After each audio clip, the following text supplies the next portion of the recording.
लग्नाचा विषय आजकाल मला काय एवढा विचारला तो लोकांना उगाच माझं वय 32 एक वाटतंय. माझं एवढं वय नाही आहे. मी जरा 27च्या घरात आहे. काही दिवसांनी माझा वाढदिवस पण आहे. चैतन्याचं पण एंगेजमेंट आहे, ती पण मला जाऊन बघायची ठरलं तर मग मध्ये. कधी असं होतं की मी माझी प्रोडक्शन टीम, स्पॉट दादा हे आम्ही सगळ्यांचं जेवण झालं की आम्ही लास्टला जेवतो. Hello, me Aditi. इट्स मज्जामध्ये तुम्हा सगळ्यांचं स्वागत. घरोघरी मातीच्या चुली या मालिकेच्या सेटवर आहे.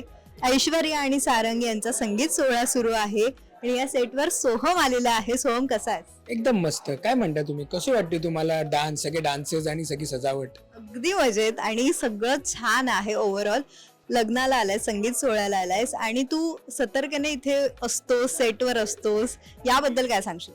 नाही, कसं आहे की टीमवर्क असतं. खूपदा काही गोष्टी ना वर्ण सांगितल्या जातात आणि ते केल्या जातात. नाही, मला असं वाटतं की जर आपण एक छान प्रोडक्ट करतोय तिकडे आपण असणं, सगळ्यांना सपोर्ट देणं, खूप डिसिजन्स, खूप गोष्टी एकत्र करणं, हे डान्स बिन्स बघायला पण मला पण तेवढीच मजा येते. खरं तर हे शूट होऊन टेलिकास्ट होऊन काही दिवसांनी होतं, पण जर त्याच दिवशी बघता येत असेल तर खूप गंमत आहे. म्हणजे फॅमिली पण मला विचारत होती, अरे त्याचं सारंग आणि ऐश्वर्याचं लग्न आहे, जर आम्हाला येता येईल का संगीतला? म्हणलं नाही, जरा आमची जरा तामझाम आहे, तो झाला की नक्की बोलवतो. पण सेटवर स्वतःला येणं किंवा एक जबाबदारी वाटते, म्हणजे प्रोडक्शन सांभाळणं किंवा इथे सेटवर येणं आणि इकडची लगबग सांभाळणं.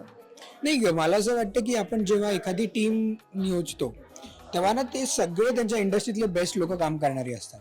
म्हणून मी ते काम शिकवायला तर अजिबात येत नाही, पण इथे आल्यावर एक मोराल बिल्डिंग असतं. काय कमी पडतंय का, काय करू शकतो का, ही कम्युनिकेशन गॅप भरण्यासाठी मी येतो. मी असा 12चे 12 तास नसतो. मला 3 सेट्स आपले जरा इकडे तिकडे, मग जरा तिकडे चैतन्याचं पण एंगेजमेंट आहे, ती पण मला जाऊन बघायची ठरलं तर मग मध्ये. पण येऊन सगळे भेटतात, त्या निमित्ताने एक वेगळं लग्न म्हणालं की एक सगळ्यांची एक वेगळी पॉझिटिव्हिटी असते, एक एनर्जी असते, ती अनुभवायला मिळते. सो मी त्यासाठी तर 100% हमखास येतच असतो. सेट वरून घरी गेल्यावर काय रिॲक्शन असतात आई बाबांच्या? काय विचारतात ते तुला? पण त्यांचं असं म्हणणं, सर तू संगीतला तर तू तरी कुर्ता घालून जा. नाही, पण मस्करी राहिली बाजूला, पण छान चाललंय ना शूटिंग, कोण दुर्लक्षित होत नाहीये ना. कारण कधी कधी असं लग्नाला 120-30 जण एका वेळी असतात आणि हमखास 3-4 जण दुर्लक्षित होऊ शकतात, हमखास जरा जेवण कमी पडू शकतं.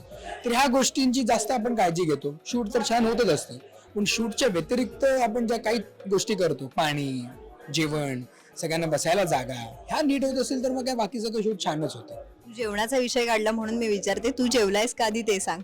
हे बघ, कधी कसं असतं की आम्ही कसं आता सगळ्यांना बघितलं कोणी काय जास्त घेतलेलं आहे, आता आम्ही तेच घेणार आहोत. सो नाही, कधी असं होतं की मी माझी प्रोडक्शन टीम, स्पॉट दादा हे आम्ही सगळ्यांचं जेवण झालं की आम्ही लास्टला जेवतो. सो ती गंमत असते. मग आमच्या जरा गप्पा होतात, त्या आमच्या गप्पा तुम्ही खरं तर ऐकूच नाही शकत, अशा आमच्या गप्पा असतात. पण दरवेळी असं होतं की आमचं जेवण लेट होतं, म्हणून आम्हाला अंदाज येतो काय छान आहे, काय 19-20 आहे. म्हणजे केटरशी नंतर बोलायला की बाबांनो हे जरा जेवण बेटर करा. सो हे सगळं आहे आणि जेवण कधीही लेटच होतं.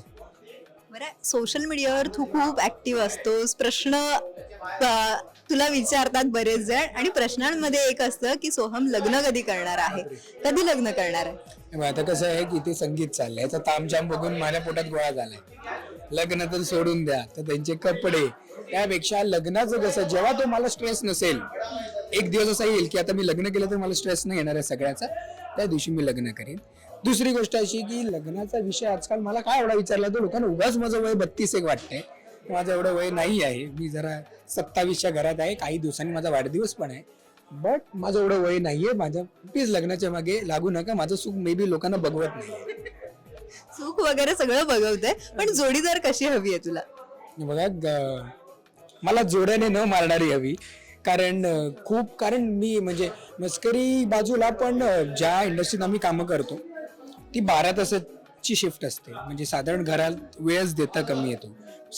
ते साधारण तो एक पहिला मेलझोल झाला पाहिजे वेळेचा. आणि खूपदा सगळ्या आर्टिस्टमुळे असं होतं की कामाव्यतिरिक्त पर्सनल लाईफ नसते. सो ती सांभाळून घेणारी, साधारण बाकी काय ती इंडिपेंडेंट, मी इंडिपेंडेंट नाही असलेलं बरं. माझे एकच क्रायटेरिया, माझ्या आई बाबांना जर ती आवडली तर मला आवडली.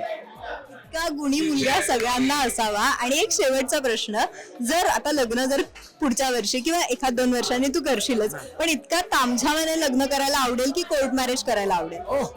उत्तर तुम्ही दिलं. कोर्ट मॅरेजचं मी मध्ये 2 गॅरेंटर लागतात, जे माझ्या नशिबाने एवढी चांगली माणसं माझ्या आजूबाजूला आहेत की कोणी मला गॅरेंटर देईल लग्नाला. हार काय तो दादर मार्केट मधनं घेईन ते पण जरा करतो. मी आता प्रोडक्शन शिकल्यामुळे कुठे हार कमी स्वस्तात नाही, ते पण मला कळलेलं आहे. बाकी स्टॅम्प पेपर लागतो, गॅरंटर लागतो, आणि कोर्ट मॅरेज पण असं करीन की तिचे आई वडील पण तिकडे असतील. का? कारण मला खूपदा वाटतं की आपण मोठं होण्यामागे ज्यांचं कॉन्ट्रीब्युशन असतं ना, तेच लग्नाला सगळ्यात लांब असतात. इतर लोकच बाहेरची खूप असतात. म्हणून आपली जी 50, 20, 25 जण जवळची आहेत त्यांच्यावर लग्न केलेलं, 50-50 मध्ये लग्न छान होतं, सगळे आनंदी होतात. आणि त्यानंतर जो खर्च असतो तो वडिलांना सांगणार मला एफडी द्या, आणि एफडी वर माझ्या इंटरेस्ट वर 10 वर्ष जातील. बघा आपण प्रोडक्शनचा विचार करतोय मी. सोहमचं सगळं ठरलंय, जोडीदार हवी आहे. प्लीज कमेंटमध्ये कमेंट बॉक्स भरा आणि जोडीदार कशी हवी किंवा अजून तुम्हाला जर काही त्याला सुचवायचं असेल तर नक्की सुचवा. Thank you so much. Thank you so much. Thank you. Marathi चित्रपटसृष्टीतील लेटेस्ट अपडेट्स आणि गॉसिपसाठी आमच्या चॅनेलला सबस्क्राईब करा आणि बेल ऐकन दाबायला विसरू नका.